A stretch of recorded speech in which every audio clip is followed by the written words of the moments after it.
ओम नमो भगवते वासुदेवाय. अथ कोण विषंध्याय. पुंसवन व्रताचा विधी.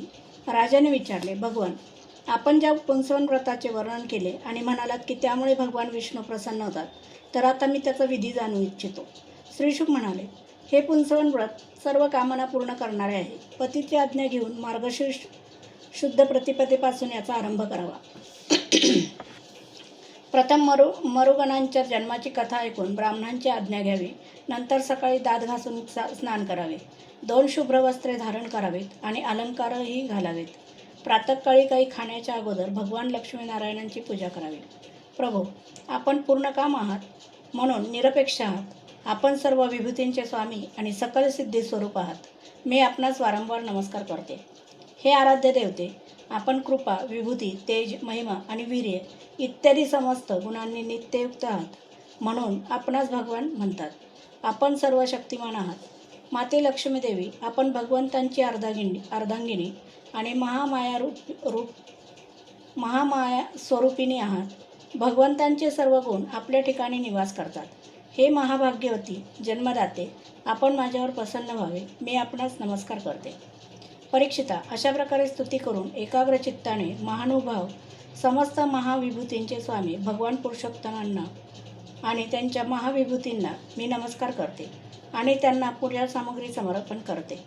या मंत्राने दररोज स्थिर चित्ताने श्री विष्णूंना आवाहन, अर्घ्य, पाद्य, आचमन, स्नान, वस्त्र, यज्ञोपवीत, अलंकार, गंध, फूल, धूप, दीप आणि नैवेद्य इत्यादी अर्पण करून पूजन करावे.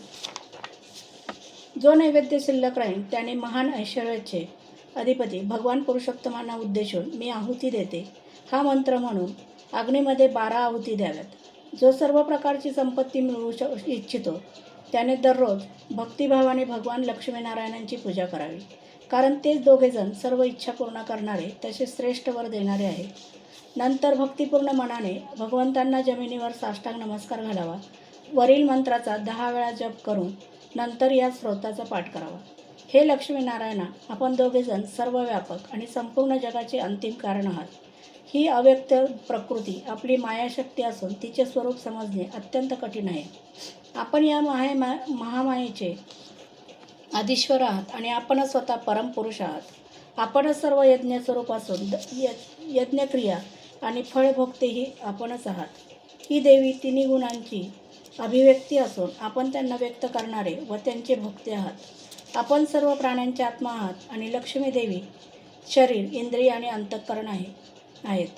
लक्ष्मी देवी नाम व रूप आहेत आणि आपण नामरूप या दोघांचे प्रशासक आणि आधार आहात. प्रभू, आपली कीर्ती पवित्र आहे. आपण दोघेही त्रैलोक्याला वरदान देणारे परमेश्वर आहात. म्हणून माझ्या या मोठमोठ्या आशा आकांक्षा आपल्या कृपेने पूर्ण होत.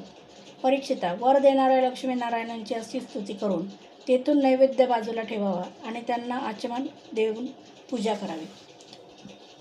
त्यानंतर भक्तिभावाने परिपूर्ण अशा हृदयाने भगवंतांची स्तुती करावी आणि यज्ञवशाचा वास घेऊन पुन्हा भगवंतांची पूजा करावी.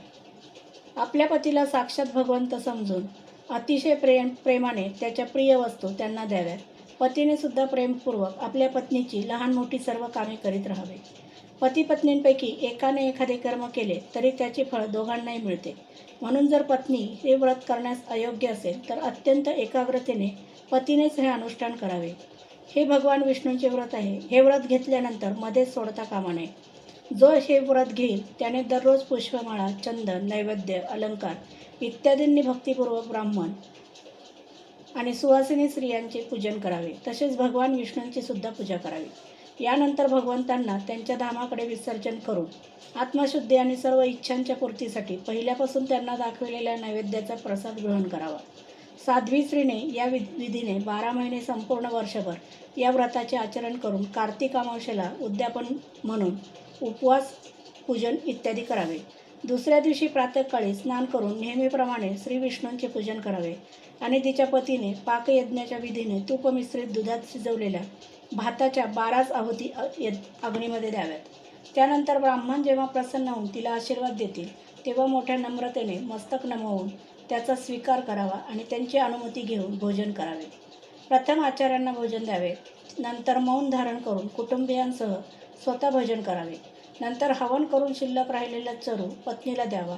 तोच प्रसाद स्त्रीला सत्पुत्र आणि सौभाग्य प्रदान करणारा ठरतो. जो मनुष्य भगवंतांच्या या पुंसवन व्रताचे विधिपूर्वक अनुष्ठान करतो त्याला या जन्मातच त्याने इच्छिलेली वस्तू मिळते. या व्रताचे पालन करून स्त्री सौभाग्य, संपत्ती, संतती, चिरसौभाग्य, यज्ञ आणि घर प्राप्त करून घेते. या व्रताचे अनुष्ठान करणारी कन्या सर्व शुभलक्षणांनी युक्त असा पती प्राप्त करते. विधवा निष्पाप होऊन वैकुंठलोकी जाते. जिची मुले मरतात ती स्त्री याच्या प्रभावाने चिरायू पुत्रांची प्राप्ती करून घेते. धनवान पण अभागी स्त्रीला उत्तम भाग्य प्राप्त होते आणि कुरूप स्त्रीला सुंदर रूप प्राप्त होते. रोगी रोगमुक्त होऊन बलवान शरीर आणि श्रेष्ठ इंद्रिय शक्ती प्राप्त करून घेतो. जो मनुष्य मंगलकर्मे आणि श्राद्धकर्माचे वेळी याचा पाठ करतो त्यावेळी देव आणि पितर याची अनंतकाळ तृप्ती होते. हवनाची समाप्ती झाल्यानंतर अग्नी, लक्ष्मी आणि श्री विष्णू संतुष्ट होऊन सर्व इच्छा पूर्ण करतात. परीक्षिता, मी तुला मरुगणांच्या आदरणीय आणि पुण्यप्रद जन्मकथा ऐकवली. त्याचबरोबर दितीच्या श्रेष्ठ पुंसवन व्रताचे सुद्धा वर्णन ऐकवले. अध्याय 19 समाप्त. इथे 6वा स्कंद समाप्त झाला आहे. उद्यापासून 7व्या स्कंदाला सुरुवात करणार आहे.